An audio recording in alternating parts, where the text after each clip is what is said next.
Good morning. Bloody hell. Sorry about that. Good morning, coffee moaners. Good morning, good morning, good morning. Hope you're all well. We're rapidly hurtling towards the very last hours of January. How's your January been, guys? How's your January? Before we get into the speech impediment of February, how's your January been? Why don't they put R's in front of all the months that have worry? What other ones? February, January. Oh no, that's it. Is that it? That is it. Yeah, November. Oh, isn't that weird? I wonder why they're like that. Morning, everyone. I hope you're well. I'm Twin Peaksing. Oh yeah, dazzled with the diagonals. Curious Cat 40-something. Thank fuck it's Friday and the last day of the month. It's the last day of the month tomorrow, but it's the last Friday of the month, which is rather fantastic. Or is it fantastic? I don't know. We're wishing our life away. What the fuck's going on? I don't know anymore. I hope you're all well. I've been recommended by our agent to keep saying this. If you're listening on podcast, try us out over on YouTube. I didn't realize many people have come to us simply through the podcast. Do head over to YouTube and you can see me chatting with you. Thank God January's nearly over, says Gabrielle. I vote we rename it Woobery. Oh my God, I can't even say that. The February. The extra R in February really annoys me because it's there, so you've got to pronounce it. But when you pronounce it, you sound like you're saying vocabulary. February. Yes, no, Nadia's got the that's the wolf style haircut. Head over to her Instagram to see the process, the transition. She's become a I thought it was February tomorrow, said Laura Lee. No, you got one more day of this really wonderful January. Thanks, January. Thank you, January 2026. You've been joyful. Not. What a horrendous fucking month. Thank you so much. I lost my mojo yesterday. Thank you for all your comments under my post. I'd really lost my mojo yesterday. It's just there are so. If I had to kind of there's personal stuff which I'm not going to go into, but then if you have to distill it, so many fucking stupid people. I mean, there are so many fucking stupid people. Sorry, Veronica Petch. I did do an update on that. Oh yeah, no, it was a members live. She's good. I was with her last night actually. She's a lot better. Well, I mean, as in she's not getting better, but she's not getting worse at the minute. So hopefully that answers you, Veronica Petch. Not seen you before, but thank you for asking, having interest, for saying you don't know who she is potentially. Yeah, so many stupid people, and there's so many unkind people. There's so many people who pretend they're one thing, but they are in fact something completely different. There are so many self-serving people. There are people who are stupid, who aren't stupid. They're just horrible. And it just, it drives me mad. Thank you so much, Anne-Marie Glasgow. That's fine. That's fine. It's not fine. That's very kind of you.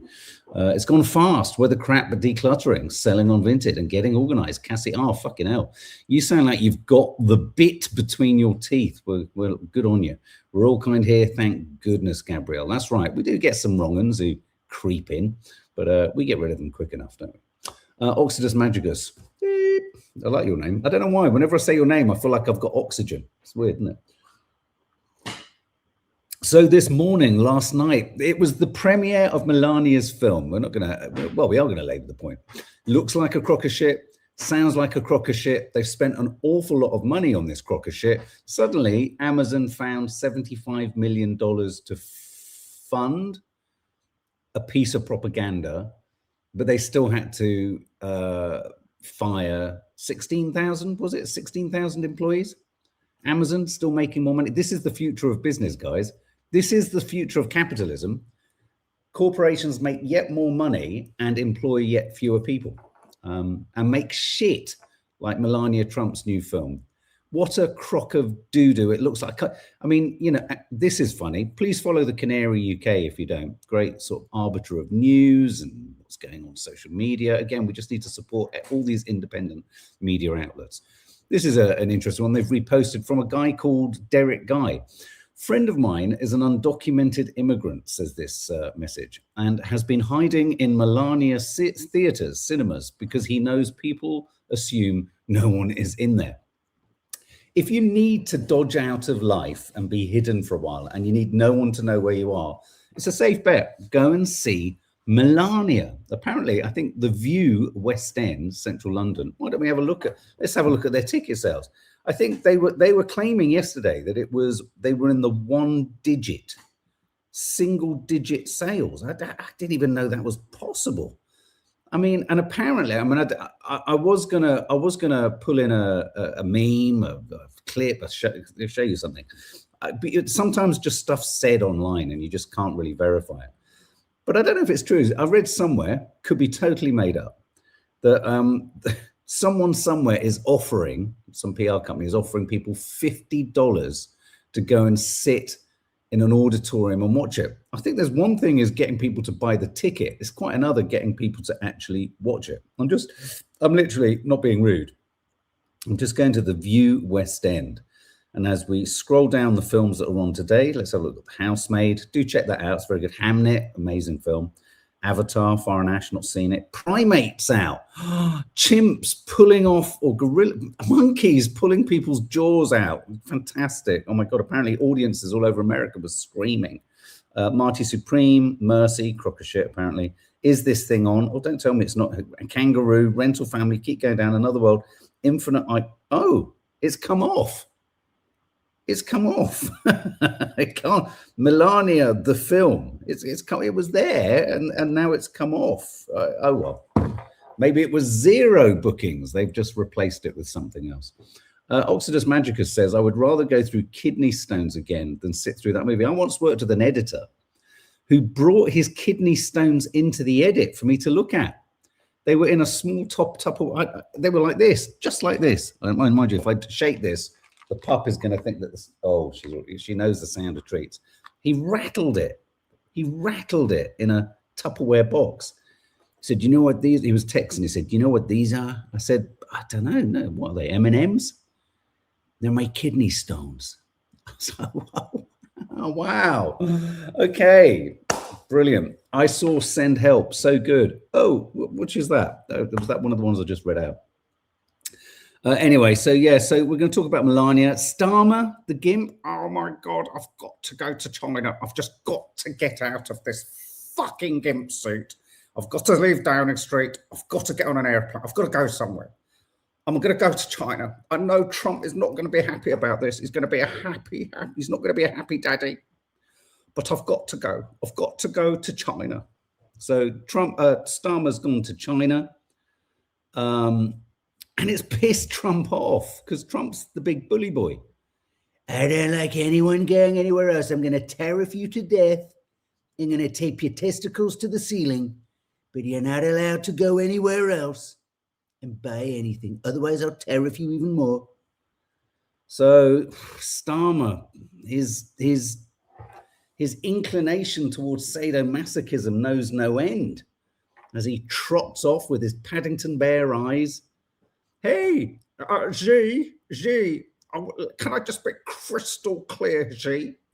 Is it she or chi, or do I call you? Oh, Rachel Pickard had her gallstones for a year in a little specimen bottle. Wow, that's something. That is something. So, yeah, has Starmer really pissed Trump off? Could we end up being nuked? Because, I don't know, he said, yeah, he's gone to China. Melania's movie premiere, Cringe. We've got a clip where she is asked to summarize her film in 3 words. It's a challenge.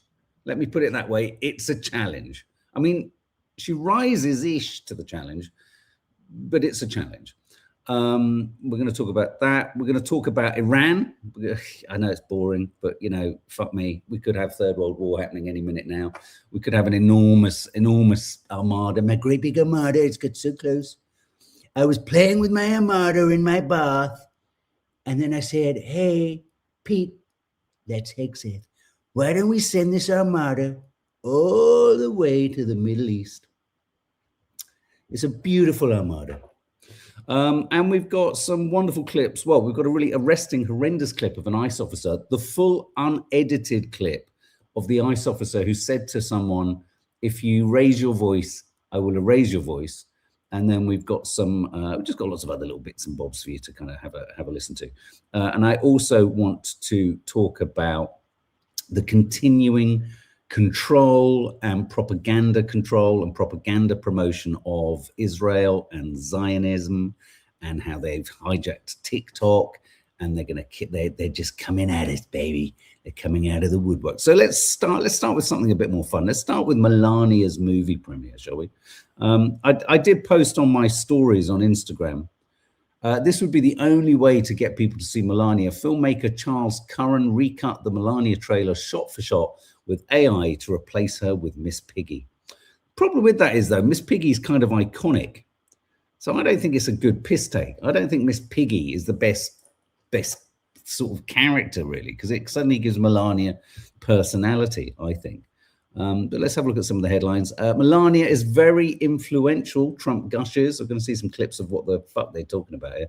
$75 million film premiere. US president lavishes praise on First Lady at MAGA-studded launch of new Amazon documentary. It's so MAGA-studded that I'm going to show you some of the MAGA-studded people in a minute, so just bear with me. Melania stuns at movie premiere with Donald, but there's one very notable absence on her big night. There they are standing together. Here's these images. I'm just going to, for those of you listening on podcast, this is a deeply frustrating moment. Though I'm sure you can imagine what a lamppost or a lamp standing alongside, well, a giant baby in a suit. That's what we're looking at the moment. Oh, Nicki Minaj turned up. She's, she's his number one fan. She's his number one fan. Nicki Minaj. Pete Hegseth eating his wife's ear. Suit. I don't know if he should have kind of, what are people's feelings about suits done up tight like that? I don't know. Looks rushed. Like maybe he was kind of moving through things quickly, rapidly. Pete Hegseth, he's forever dodging bullets, you know what I mean? Human version of Viagra there. Mike Johnson, little teeny tiny Mike. For me, he's the sort of, no disrespect, but he's the sort of Michael J. Fox of American politics. Teeny tiny, always backing off, always walking away. You know the way Michael J. Fox would always back off. It was kind of a strange characteristic. I mean, obviously before we knew the Parkinson's and everything, but way before that, Back to the Future, one of his kind of raison d'etre, he was kind of like, he was always on the move out of a shot, wasn't he? That's Mike Johnson. He's the Michael J. Fox of American politics, standing alongside his wife.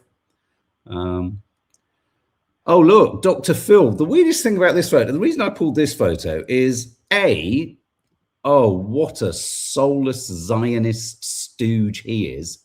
Did you see his interview with the Prime Minister of Israel? But the weirdest thing about this photograph, guys, is this. There's Dr. Phil. His wife, if you were to remove, I presume that's his wife, if you were to remove his wife's hair, she looks identical to him, and give her a moustache. I saw this and I was like, oh, wait a minute. That's a bit creepy. I saw that. Just quickly, talk about Guinness Book of Records and Israel having highest number of donor kidneys.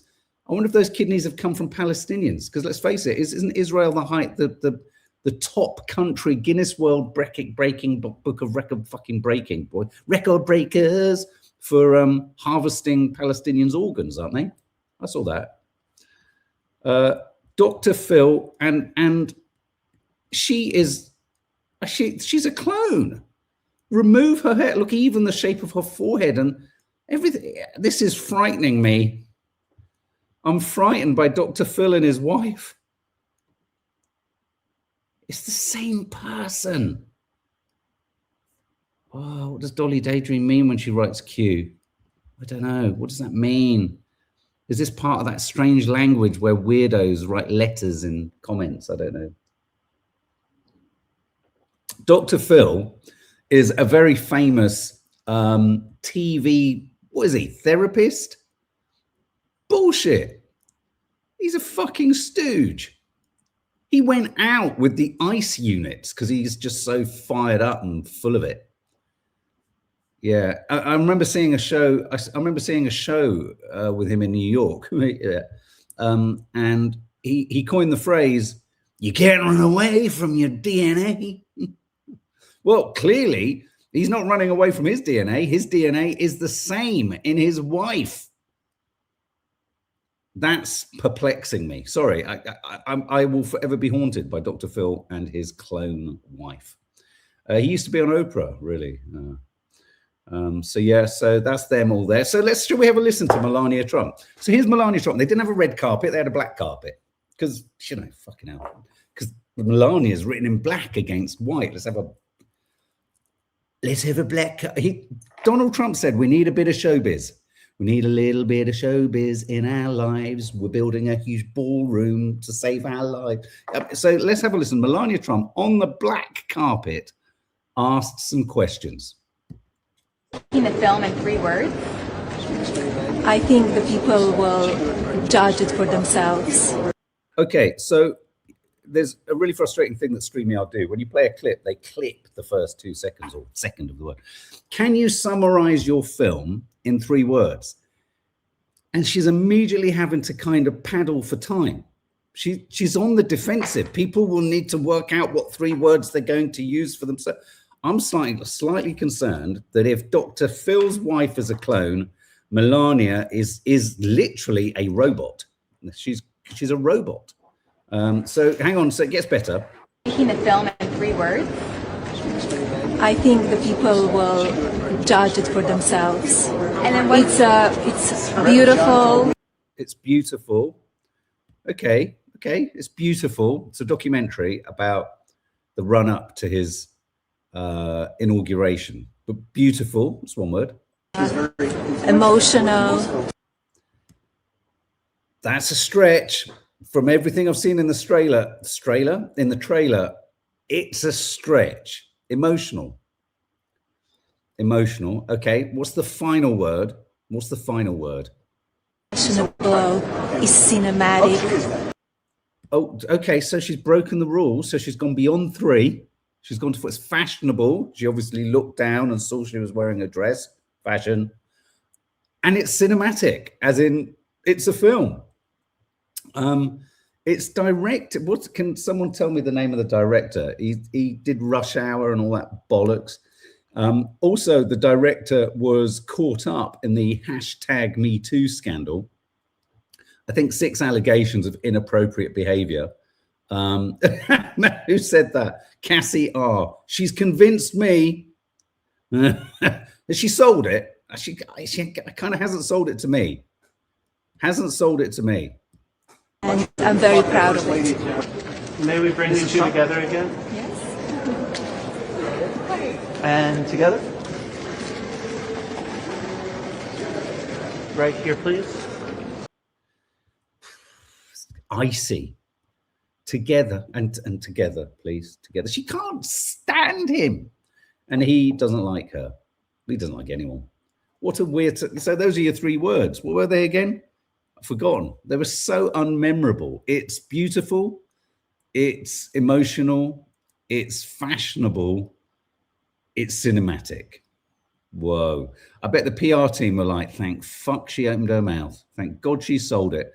That's so good. We've got another little bit of nonsense here. Proud of her. I mean, she's done a great job. It's a thing like this is not easy. Okay, so let me just give you a tee up on this clip. Donald Trump's weave, this, you know, the infamous, I go on a weave, I just open my mouth, God only knows where I'm going to end up. I might be there for 10 days. I might have to soil my pants because I'm there for so long. But I'll just weave. But weave is another word for seriously dementia-ridden. So he's asked about Melania and he starts to talk about her country of origin. And then you can hear him kind of get trapped thinking, oh, fuck. I really need to say to everyone that it's all right that she's a foreigner. Proud of her. I mean, she's done a great job. It's a thing like this is not easy. And, you know, she comes from a faraway country, a wonderful country, clean, beautiful, safe. She comes from a far... Please, God, help us. She comes from a faraway country. It's a beautiful country. It's a clean country. Perhaps it's a white country. problems like others have. But she comes from a country that's a very safe country, very good country in many ways.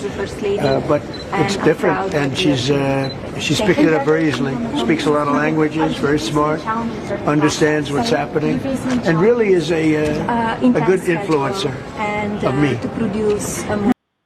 Understands what's happening. Well, here's the problem for me with Melania. I'm not entirely certain she does understand what's going on, and that's no disrespect to her, but I don't think she really does. I'm not entirely certain that she's really up to speed on what's going on. I have got another interview. Oh, here we go. I think another little bit of an interview here on Fox News. She's asked a few more probing questions to promote her movie. To have you, something struck me in the trailer. So the president is standing there and gets asked, what will your legacy be? What's your focus for the second term? And he says, I want to be remembered as a peacemaker. And you added, and unifier. And I'm curious as to what role you play in that, or what your designs are for how you can help facilitate that, because there's no question that the country needs a lot of unifying at this. Now, I'm not being rude, but there's an awful lot of long words in that very long question. So this is a moment in the trailer which we did play a while back, where he says, I want to be a leader, and she goes, "On to unify." Sort of like it's almost like she sat in the kind of shadows. She sat in the wings, and it's like, oh, he wants to be a hero or something. Under unifier. I think she might have said purifier. Yes, it does, but I think he's unifier. He's unifier not just here, United States, but around the world. He stopped many wars, and as well here in United States, it's a lot of opposition. Is that the problem, Melania? There's a lot of opposition. So he's a unifier, but there's a lot of opposition. Aren't those two completely mutually fucking contradictory things? But he's a unifier. And a unifier. It's the way she says it. And you've got to watch the trailer where she says it in the trailer. He says something and she goes, "On the unifier." But I'm sure she says purifier. I'm sure she does. But the problem is that there's a lot of opposition. So he's not that good a unifier, is he? Can't be that good a unifier. And that's the problem, right? So the people not agreeing with everything what he does. So he's not a unifier. I can't keep up with Melania's top pepper. Just 1 second.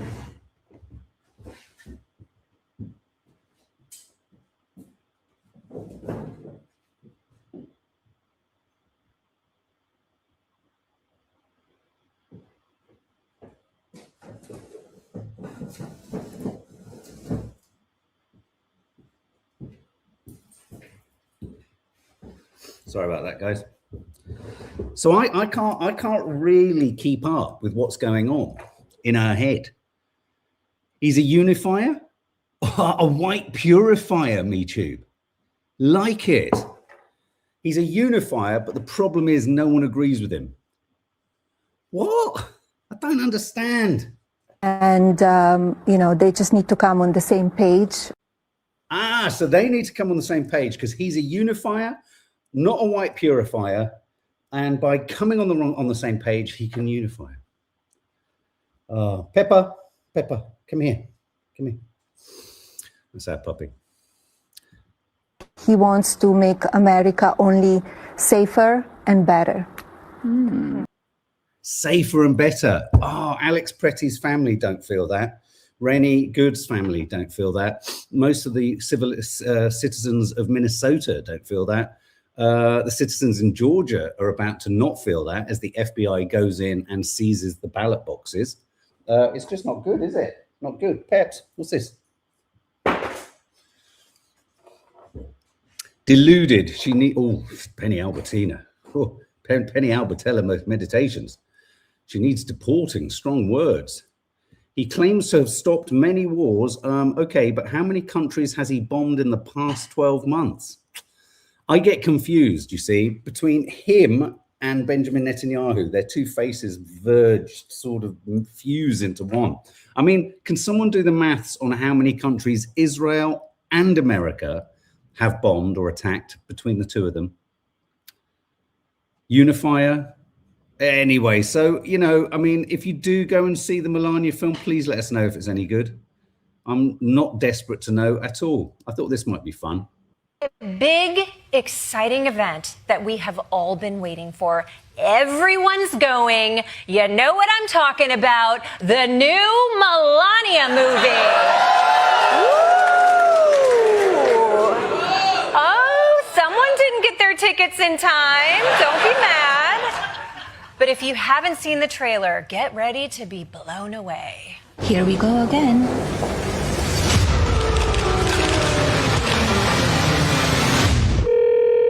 Hi, Mr. President. Congratulations. Did you watch it? I did not, yeah.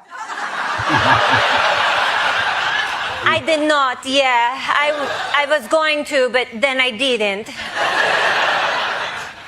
Now, when you first heard that there was going to be a documentary about Melania, you probably thought, oh, or huh, or why, or can I undo my LASIK? But Amazon believed in this movie a lot, like suspiciously a lot.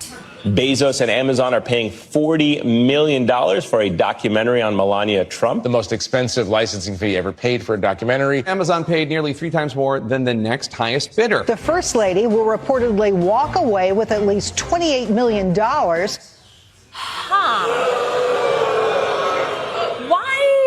Why would Jeff Bezos, a billionaire who has tons of business with a government run by a famously corrupt president known for loving bribes, overpay for a Melania documentary? Let me think.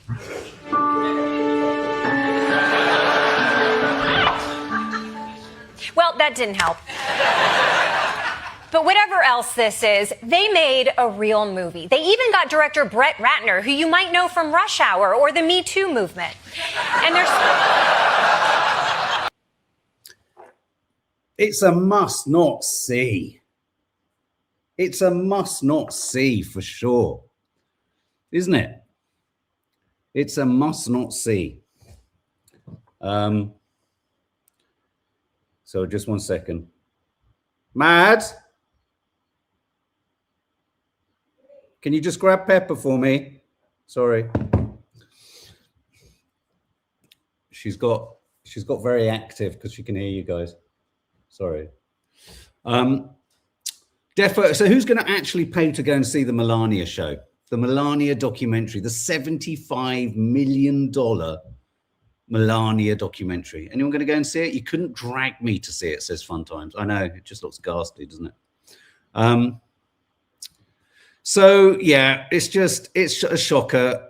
And I have to say, I don't like the fact that this guy's using, I don't think Miss Piggy's a good choice. Miss Piggy's too iconic for me, if you ask me. Why would anyone want to see that drivel? It was split into episodes on Prime, maybe. Yeah, there is that too. But you know, fucking hell, what an absolute joke. Okay, let's go to Starmer.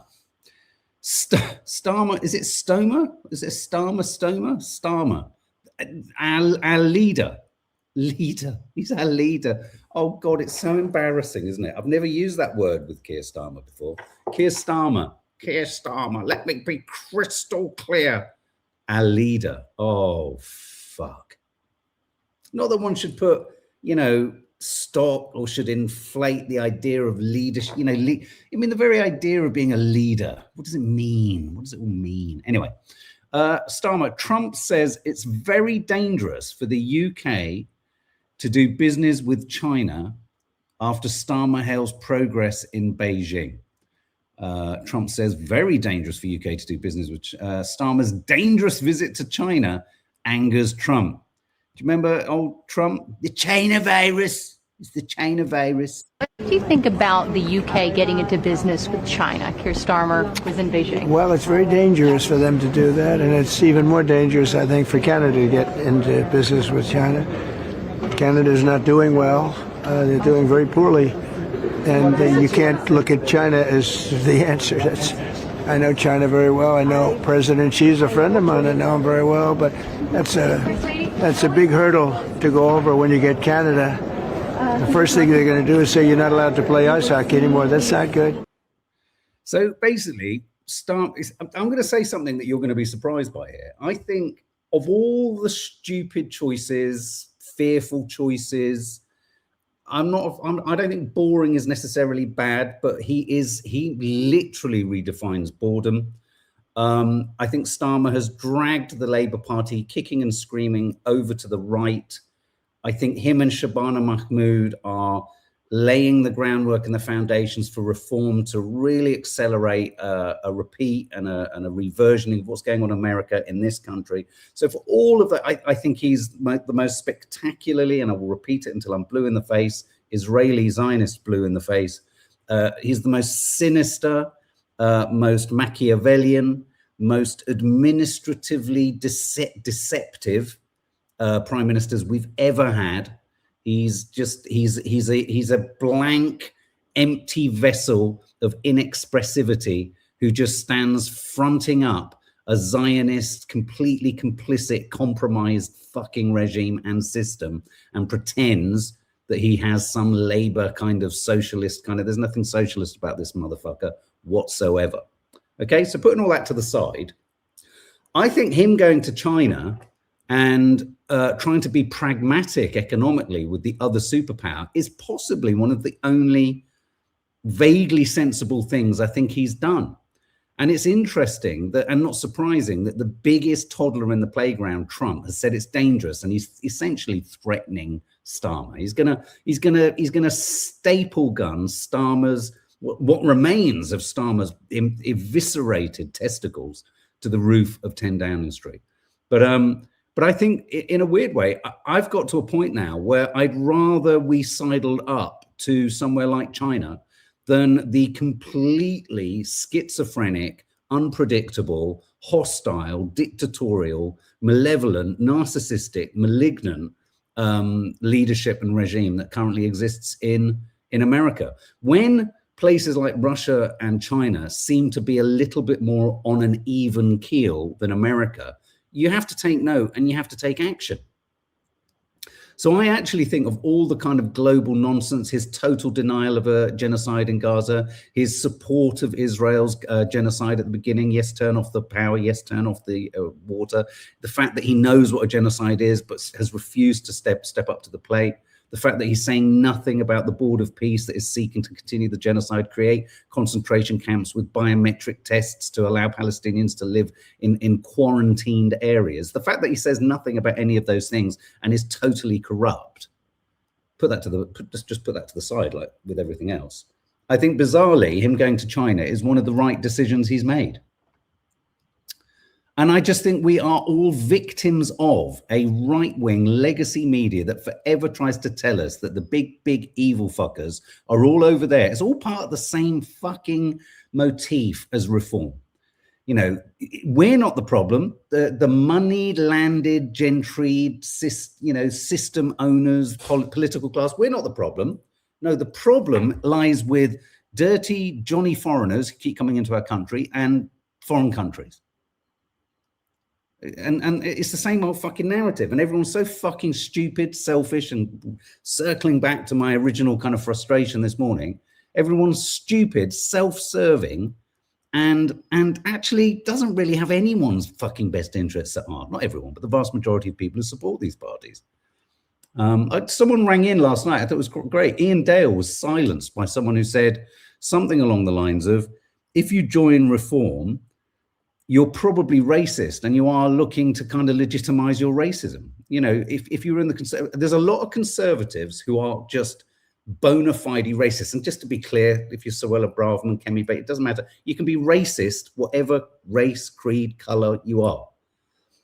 So the Tories had to hide, as a Conservative Party member, you had to kind of hide your racism. Oh no, we'll join Reform. We can just be racist. It's fine. It's much more acceptable in amongst the Reform lot. I just want to play this clip. It's really good. It's from Question Time. And it just speaks to something that we talked about with Zach Polanski. It's not something that people who are into politics talk about, because it's always about what are the economics, what are the... Actually, what about humanity? Is humanity the one thing we forget? You know, we're asking politicians to run us, run the country, but where's the humanity? So I'm just going to hit play on this. A lot of the Tories who defected to the Reform Party were always perhaps racist and wanted to push an agenda that was disgusting, frankly, but they've just found a party that they could do it with. I honestly think general consensus, particularly amongst young people, is that we've lost our humanitarianism, and the only party that is showing any semblance of that is Green at the minute, frankly. And we're so fixated on the economy, on wealth, on so many other things, but we're just neglecting the fact that we are all humans and that we are not looking after one another. And none of Labour, Tories, Reform, none of you offer that security, particularly to young people who are so exasperated with just generally the state of the world and how we are treating each other. Here. Didn't she speak well, Sally Beadle? Didn't she speak well? And of course, you can't publish a manifesto, a political manifesto that just says, let's all hug each other. But you know what? If the top line was, let's all just be a bit kinder to each other, let's stop trying to find scapegoats and blame and point the finger, that's a better starting point for me. It's a much better starting point for me. Bring back Boris, says J34009. What, that tofu eating, Guardian reading, bed wetting softy? Nah, no thanks. Maybe love is what we need. I feel like it's always been like she says no, it has. The difference now being that Greens are bigger and better and we can believe in them. Nothing yet. It's always been like that. The problem, the thing that's happening in the world, and this is possibly why I'd lost my mojo yesterday, nothing in the world has suddenly changed.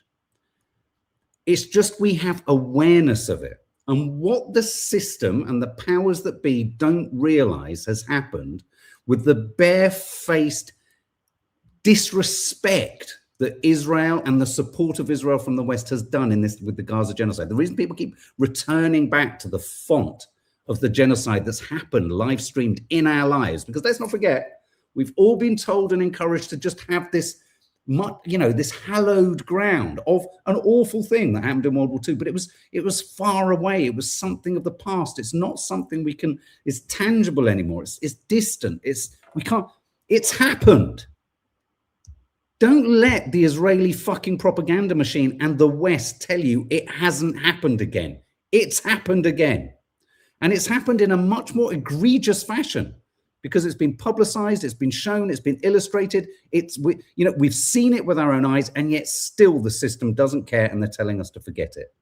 And the reason things are different now, it's not because anything's changed, but and I will forever and a day, it was a eureka moment when I was watching the Wicked parts 1 and 2. The Wizard of Oz story is about the creation of a complete fraudulent narrative, the creation of enemies that everyone can share in their hatred of. That's the message of Wicked. We can all go to the theatre and sit there and clap and go, oh, look at this Elsa Pop or whatever her fucking name is, Elphaba and Befiba and or Ariana Grande, or as someone said, I thought that was a font.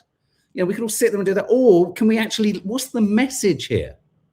What's the message? The message is the system manufactures the enemies for us to hate. So we don't think about what the real problem is, which is the big motherfucker behind the fucking green curtain with a giant fucking loudhailer telling us what to think. And that's why things have changed. That's why TikTok has been bought by Zionists and Israel and America as Israel to manage and control what youngsters hear, read, see, and know or think. All this spurious, we need to protect our kids. We need to protect our kids with screen time. It's all there is a fact in that, but it's being used. It's being used by the system to manipulate, manage, and control the incoming new generations, because the genie is out. The genie is out. The genie is out, and you can't put the genie back in. But nothing has changed. And in many regards, what I'd almost say is, thank you, Trump, Because he's just so unable to pretend warmth or to pretend humanity. Thank you, Netanyahu. You can't pretend warmth or humanity. It's much, much worse. Right now, what's happening? The silence emanating from Israel speaks to the truths of what's going on the ground out there. Horrendous, legitimizing, making administrative the genocide now. Biometric concentration camps they're wanting to create. It's true. Let me just show you this clip, seeing as we're here in Lake Zionism. Fight with the weapons that apply to the battlefield in which we're engaged. And the most important ones are in social media. And the most important purchase that is going on right now is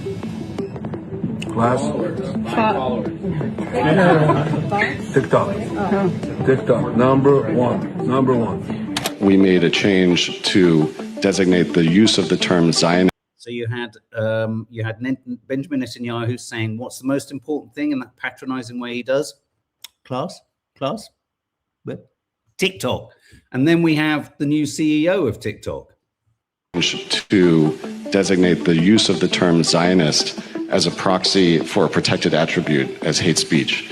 So if somebody were to use Zionist, of course you can use it in the sense of you're a proud Zionist, but if you're using it in the context of degrading somebody, calling somebody a Zionist as a dirty name, then that gets designated as hate speech. They're in control of the system, guys. They're in control of the system. So we've done old Starmer, China, Zionism. I want to, what's this bit here? That's him. Oh, I just want to show you this clip there was a clip of an ICE officer saying, if you raise your voice, I'll erase your voice. I just wanted to show you the whole clip. I raise your voice. Listen, and whatever she's doing, following law enforcement officer, federal law enforcement officer. Why are you raising your voice? Because you raised your voice. Let's bring it down and you then. don't raise my voice, okay? Let's just do it. You don't tell me. You don't tell me if I raise my voice or not, because I will tell you this, brother. What? You know? I will tell you this. You raise your voice, I raise your voice. You what? You erase my voice? Whatever it is. You erase my voice? Is that what you said? If I raise my voice, you'll erase my... Exactly, yeah. Yeah. Are you serious? You said if I raise my voice, you'll erase my voice? Yes. Wow. Unbelievable. And that's why we need to just remember everything that's going on in the world is all interconnected. The vast majority of everything that's going wrong in the world right now is because there is a massive cover-up of hugely powerful white men who had sex with children. There's no other way of prettifying it. It's the biggest cover-up in the history of man. And Epstein, an Israeli operative, the reason all of this is happening, the reason Trump wants to kind of take control, the reason ICE officers trained like the IDF are running around American cities, the reason all of this is going on is to distract. Iran, something will happen in Iran to distract from everything with ICE. When that fucking story burns out or devastation's created or something else is good, then we'll turn back to America and ICE will be somewhere else. You know, listen to this from Emily Maitlis. This is concerning. Conclusively lost the state of Georgia in 2020. And he's never accepted that. He's never accepted that. But in the last 24 hours, he has sent in the FBI to raid these election offices. And we just spoke to Mo Ivory, who is the Fulton County Commissioner. And she described to us in absolute graphic detail how FBI agents came with a warrant. They got the wrong warrant, first of all. She sent them away. They came back with another warrant. And they took away the boxes that have been stored in the cellars, in the archives of all these American votes. They've all been taken away. They've all been taken away on these great big pallets. They've literally been physically removed. So it's not a question of like, oh, can we just see the data, or can we see that, downloaded sort of numbers, or can we check the graph or whatever. They've literally removed the votes themselves on a great big pallet. And I asked the Commissioner Ivory, do you have confidence that these won't now be tampered with? And she said none at all. Her concern is This is not really about 2020. This is not about the past. This is about the future. And if Donald Trump can sow the seeds of a sense of confusion or a sense of chaos or a sense that the election officials don't know what they're doing. Your democratic process cannot be trusted. Let's not bother having one. Where have we seen that? In Russia. This is not about party politics. This is about having somebody at the very top of government who has no real concern for the democratic rights of the voter in America. And this is where our media is so complicit in this fucking unedifying, spurious fictional narrative of global politics. Every single fucking outlet, including The Guardian, The Independent, every news outlet in this country is only repeating the received intelligence or information about Iran. This isn't to say that what's happening in Iran isn't wrong or isn't bad. But here we are being told it all by all of the... None of those right-wing papers, virtually none of them, The Guardian will touch upon it, The Independent will touch upon it, but none of the legacy media is actually turning to America and going, hang on a minute, the very thing you're accusing them of in Iran, you're doing. Shooting American citizens, eroding civil rights, ignoring the demands of judges and courts. But it suits us to forever characterize China and Russia as bad. The only thing Starmer has done that I will actually give him, I will give him a fucking gold star for, which he can stick to his slippery gimp suit, is good on you for going to China and not being bullied prior to going by Trump. Hold your ground. Hold your ground. I just want to share with you. So, sorry, I showed you that clip of the ICE officer, Giancarlo Esposito, who's the actor. You'll know him probably best for Breaking Bad. I first came across him in Do the Right Thing, that Spike Lee movie from years ago. Brilliant. Listen to this. For a revolution. Giancarlo Esposito. It's time for it, and they don't even know that's what they're starting. You know, it's revolution. This is time for a revolution. It's time for it, and they don't even know that's what they're starting. You know, some very rich old white men are exerting their power to suppress our own people, thus creating a feeling of civil war in the streets, preparing the haters to hate, teaching them how to shoot. They're not even trained right, to kill. This is all a preparation for a very insidious problem that's happening in our world. And for me, I have to speak out that we will not be iced out. This is not going to happen. They can't take us all down, but we have to be strong enough to know that we can change the world. We have to change it from within. So if I'm spiritually ready and right, you know, and I'm ready to understand other people and to agree to disagree with them and say, okay, let's find the solution together, then that starts to change things. Not by deporting immigrants, not by killing brown and even white people on the street. It's crossing over now, and believe me, this is gonna really spark the nature of so many people who are gonna show up and say, no more. I'm mad as hell, and I'm not gonna take it anymore.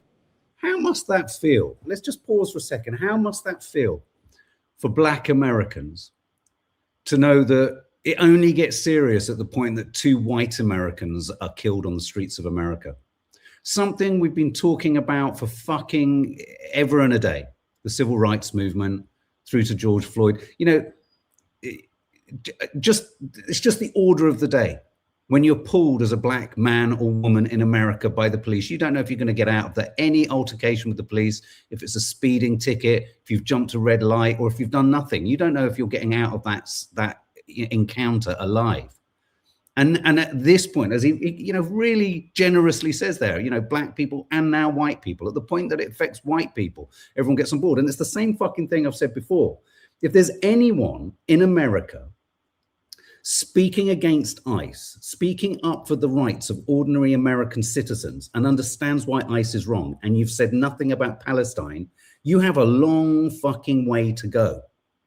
Because this is the truth of what it's meant to be a Palestinian for 70 plus years. If you can have a kernel, a small fucking seed of understanding as to what it's like to be oppressed, controlled, corralled, having your hope, your livelihoods, your safety taken, And if you have not at any point entertained the thought of what must be going on for the Palestinians is in any way equivalent, then you've got a long way. Then it's just self-interest again. In our thousands, in our millions, we are all Palestinians. That's exactly what it meant.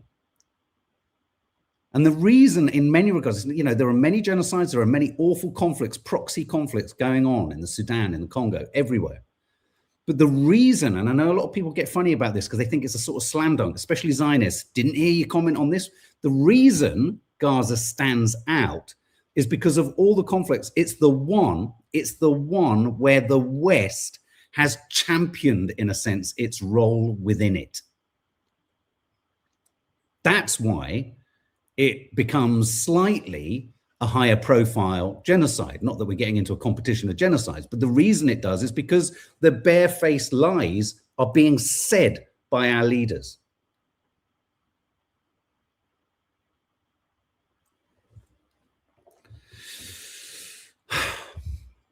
So I've got in the title just something else, just bringing it back to home, because I am mindful we are very globally orientated, and we're not going to apologize for that, because everything that's happening in the world is coming to our doorstep, right down to the by-election in Gorton and Denton, the battle between Reform and Green. It's a crucially important election. Now, of course, no one other than people in that constituency can vote, but everyone should take an active interest in it. And if anyone is supporting the Greens elsewhere in the country, one should get behind their manifesto, what they're promoting, what they're saying, just as Reform is it's becoming a really symbolic by-election seat. And global politics will be on everyone's streets this year, next year, and then at the next election. It's coming knocking. It's coming knocking. And it's not, no one's naive and stupid enough. I'm sure I'm not having a go at you, Mitra, but I mean, I know that you think no one's naively suggesting that the Greens have all the answers. But why should we naively think that Reform do? You literally have two parties, one that promotes and encourages hate, and another one that promotes and encourages hope. I've never seen a more obvious distinction between two candidates, two parties, and the way in which they are trying to engage the British public. And it speaks to who you are.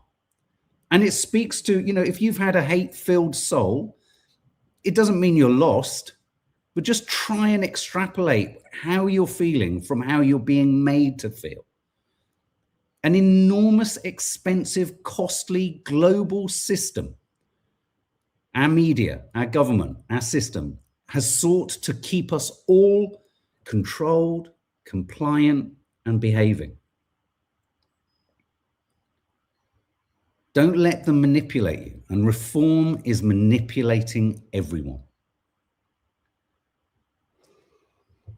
So I'm not going to do the last story that I was going to say I was going to do, but so I'm going to knock that off the title. Anyway, guys, Reese, let's share us your thoughts for the last couple of minutes, Reese. When people say I don't watch the news, I do see that as white privilege entirely. And when people of color try to join in that thinking, they're neglecting that any malevolence will be coming our way first. I have no time anymore for people to say, oh, it's all too complicated. It's not. And if it is, well, for fuck's sake, you were given a brain. You're not a fucking snail. That's insulting to snails. Is it too much effort to use your brain about anything other than what kind of I need a cappy wappy woo. I need a cafe latte without blah, blah, blah, blah, blah. And I mean that to every strata of society. The number of celebrities and influencers who just keep plowing on talking about absolute fucking bullshit. It's not to say you can't have a laugh, you can't have lightness, you can't have fun, you can't have frippery and silliness. That's what we try and do across this channel. But also be engaged. It's actually a responsibility. I know lots of people go, oh, people have died for the vote. Well, the system is fucking is an absolute mess. I would say forget the people died for the vote, because there's a huge question mark over the efficacy of voting. But people have died to be able to have a strong opinion. Have a strong opinion. but try and work out when you're being played. Too many people. And, you know, sometimes I get to a place where I start to think, oh, maybe there's a vested interest in the educative system not really working too well. They need a complicit, not very smart kind of population. Is that what they're after? Is that where there's a vested interest in education not working quite well? A lot of people just don't care, Sally Beadle. HW, my friends won't take a holiday to the US because they say it's not safe. No, fuck going to the USA. I mean, I love so much. It's a beautiful country. It's got fantastic people in it. I love so much of their creativity, their music, their film and everything, but I ain't going there. Well, I mean, we wouldn't get in. Not now. They monitor everyone's social media.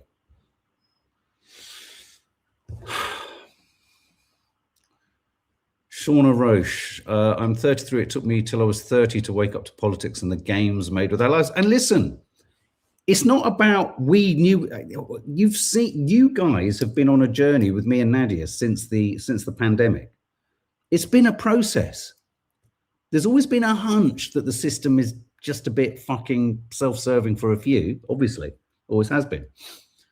But it's coming into full focus. And if there's anything that the plight and the devastation of the Palestinians, if there's anything I'm not hate to use the phrase silver lining to it, it's that we don't now forget what we've had shown to us. And that we are aware that on platforms like something as the reason they go for TikTok is most people are like, oh, I just like my TikTok. I just like that. Oh, yeah, that's just fun. It might be fun, but in that fun, they're controlling you. And you can either choose to be aware of that or not aware of that. I'd rather be aware of it. Okay, guys, thanks ever so much. Some vlogs are landing later in which you can absolutely let go of the politics and have a little bit of fun. But we will not stop talking. We will not stop speaking. And thank you again, as ever, always, for all of your comments. Thank you. Oh, can I just share this? Sarah Jane Greer, Mark, change of pace, but I went to In the Dark, which was you wear blindfolds and you listen to music in a church at Holborn last night and was blown away. Wow, a great tonic to this crazy, infuriating world. Thanks for speaking about it, Sarah and Sydenham. I'm so pleased you enjoyed it. I know a number of other people. Gabby went to see it. When it comes back, please check out In the Dark. It literally is an hour and a half, isn't it, of escape and immersion into music and spiritual, non-verbal, just, yeah, I thought it was beautiful. Non-political, just, yeah. All right, guys. Well, everything's political. The price of a ticket is political. But I'm delighted you enjoyed it, Sarah Jane. Thank you for sharing that. Okay, guys, lots of love, and we will see you later on the channel somewhere.